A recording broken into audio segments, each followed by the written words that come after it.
Good afternoon and happy Sunday. It's another warm day, actually a really warm day at the fire station.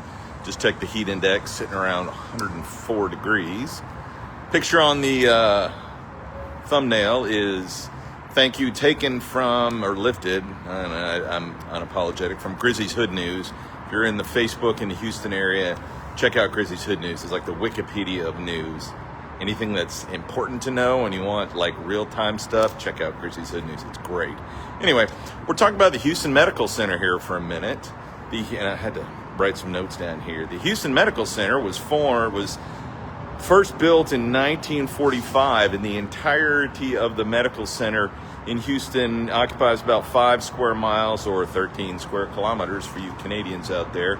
But the main campus, what we're going to be talking about, is about 2 square miles, which is roughly equivalent to the same size as downtown Houston. It has 54 medical institutions, which include 21 hospitals, 4 medical schools, and 7 nursing schools. Laboratories, professional this and that, all sorts of smart doctors and scientists and Nobel laureates and all those people working down there. There was a fire on the roof of, I think it was Methodist Hospital on Thursday, Thursday, anyway, earlier this week, and it looked really impressive. Apparently there was a lot of big 4x8 sheets of 4, 5, 6 inch thick insulating foam that was stacked up there for construction that caught fire. The problem we run into in the medical center is that it has grown not really organically, just kind of by the buildings were the original buildings, the original hospitals, your Herman Hospital, your Methodist, your Ben Taub, were built and then they were added onto and added onto and added onto. There are no squares, gridiron streets like downtown.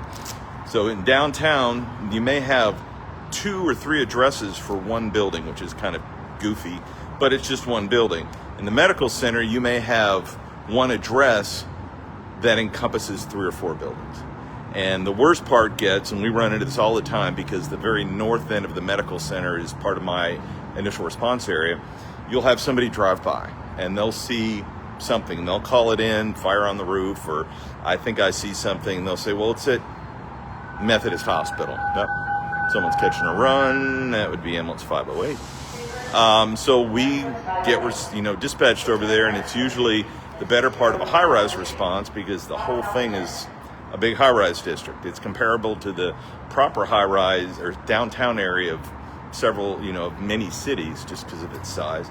And so we'll get there, and now we got to figure out which building at Methodist Hospital it is. We talk to security guards. They may or may not know what's going on.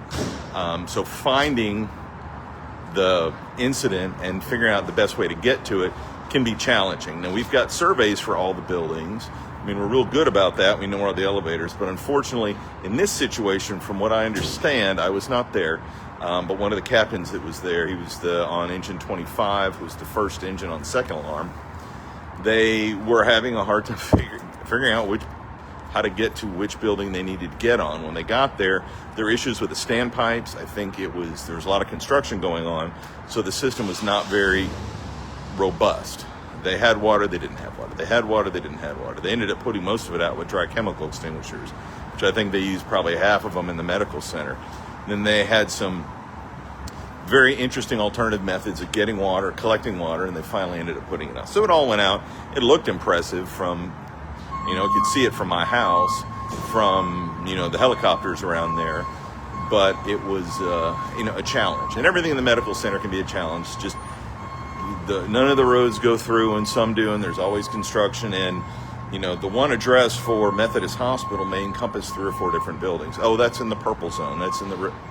So it changes and we have to keep up with it. So that was the excitement that day. But they got it all out and it worked out really well for everybody and ended up going to a second alarm.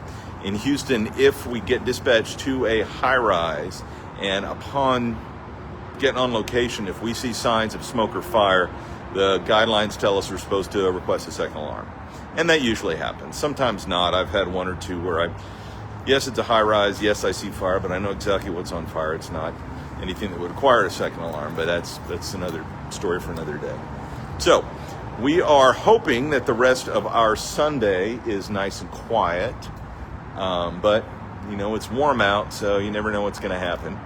Got a couple more days, have some interesting thoughts about some videos for Tuesday, and I got to work Safety 30 on Thursday on my debit day, so maybe something fun will happen then. So thank you again to Grizzy's Hood News. Check that out on Facebook. It's great. There's all sorts of good stuff there.